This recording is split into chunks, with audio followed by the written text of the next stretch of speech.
Hi, it's Adele and Joanne, the senior health trainers in Living Well, and today we thought we'd share with you the Living Well plate.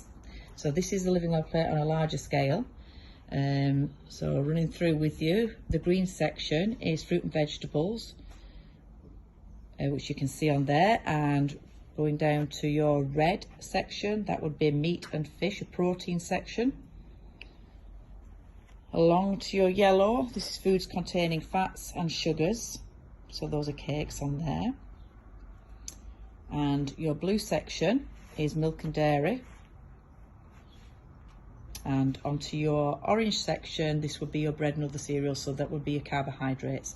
So you can see on that scale what your plate should look like. But going down onto your smaller plate, this is what your section should be. So half your plate should be vegetables, a quarter should be carbohydrates, so that would be potatoes, rice, pasta, and a quarter should be a protein, so that would be any meats and fishes on there.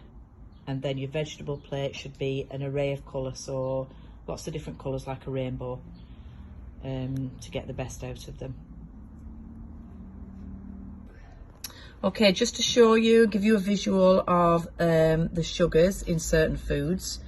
So here we have, this is like a fruit punch, and there would be 47 grams of sugar in this, if you can see.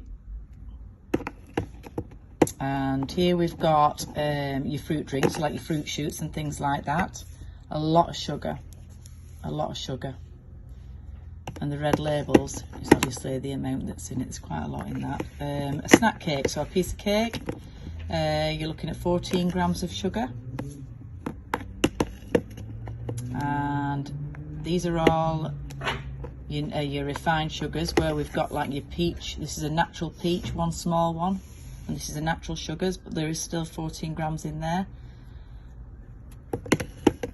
And this would be a fruit and grain bar, so like your health bars that you get, again 13 grams of sugar in it, so there's still quite a lot, even though they said they're healthy, there's still a lot of sugars, hidden sugars.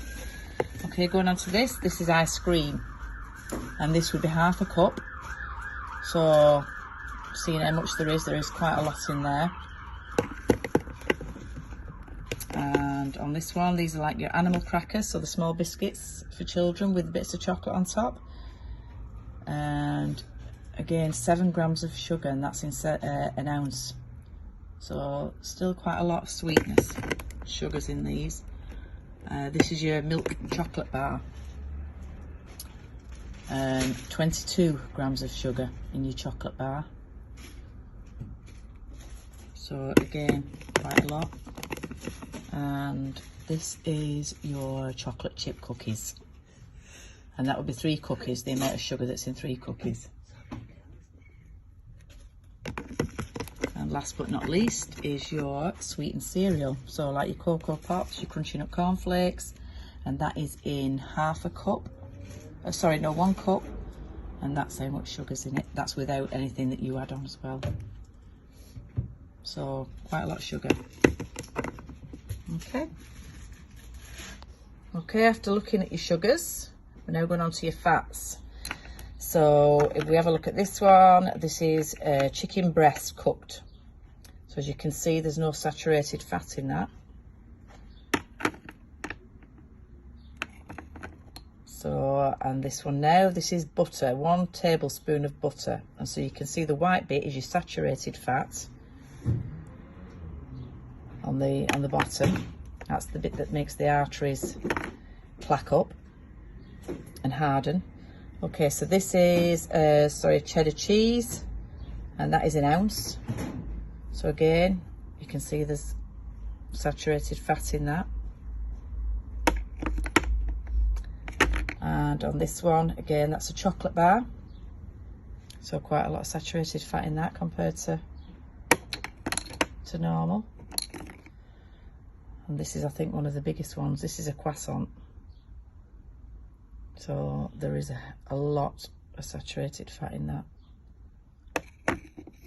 What is that? That is 7 grams of saturated fat, 4 grams of unsaturated. And this is a hamburger. So there's no carbs in it. We've got 22 grams of protein and 13 grams of fat. And butter, that's 1 tablespoon. Again, you can see the amount of saturated fat in that. Again, remembering the saturated fat blocks the arteries, causes them to flare up. And this is roasted peanuts. So a tiny little bit there. Again, they're a good source of protein, but a little bit of bad in there as well. And chocolate candy bar, so that'd be like your chocolate bar, your dairy milk. Quite a lot of saturated. And then we have the sirloin steak cooked, and obviously it's red meat, fatty meat, so you can see the saturated fat there along with your unsaturated. So it's just a visual to let you know what kind of fats and how much are in your foods. And just finishing off, we have a list here of your dairy products, which include your things like milk, yogurt and cheese, your string cheese, smoothies and milk puddings. Go on to your vegetables. Obviously always go for what's in season because they're the best. But looking at having a rainbow of colour on your plate with your vegetables and salads and fruits. Going across to your fruits and a selection there, and then going on to your grains, which is your carbohydrates. That includes like your cereal, your potatoes, your pasta, your rice, and crackers. And then a good source of protein, and that's your eggs, your fish, your chicken, your tofu, your beans, your meats, and looking at a good source of protein on your plate. So going back to your Eat Well plate, this is what you're looking for on them in the specified amounts on the plate. Okay, this is Joanne and Adele signing off. Hope you've enjoyed our little tour around some portion sizes and food groups, and thanks for watching. Bye bye. Bye.